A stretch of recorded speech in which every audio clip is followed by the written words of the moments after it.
Kapuso Drama King at Sanggang Dikit for Real star Dennis Trillo sa sunod-sunod na mga awards sa kanya at sa Green Bones film. Sabi ni Dennis, may inaasam-asam pa siyang international awards. Bukas din daw siyang masubukan ang iba pang film genre. May unang chika si Athena Imperial. May kasabihan na kapag daw ikinremate ang isang tao at nakahanap ng kulay berdeng buto sa kanyang mga abo, ibig sabihin, naging mabuting tao yun. Patuloy ang pagkilala sa pelikulang Green Bones ng GMA Pictures. Ang Gawad Urian para sa pinakamahusay na aktor sa taong 2025 ay binibigay kay Dennis Trillo.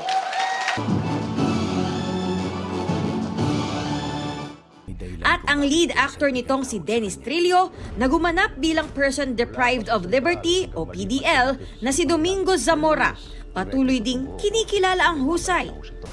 Ako, si Domingo Zamora. Hindi ako mabuting tao.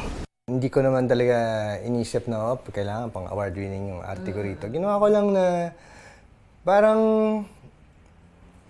as natural na pwede ko siyang gawin na kailangan yung siguro yung maging relatable talaga yung character sa maraming tao para alam mo yun, magkaroon sila ng connection at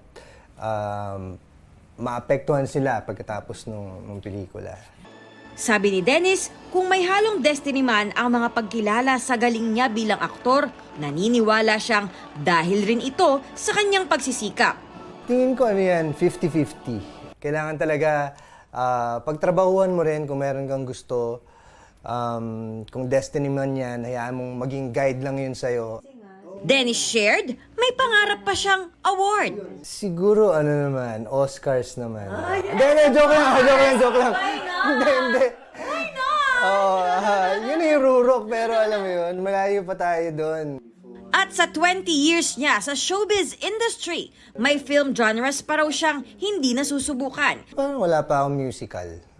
Would you like Wala to akong have maalala. something like that in the future? Why not? Ang gusto ko talagang gawin kasi mga horror eh. Gusto ko yung mga dark na mga projects. Horror, suspense, thriller, psychodrama. Ito ang unang balita, Athena Imperial para sa GMA Integrated News. Gusto mo bang mauna sa mga balita? Mag-subscribe na sa GMA Integrated News sa YouTube at tumutok sa unang balita.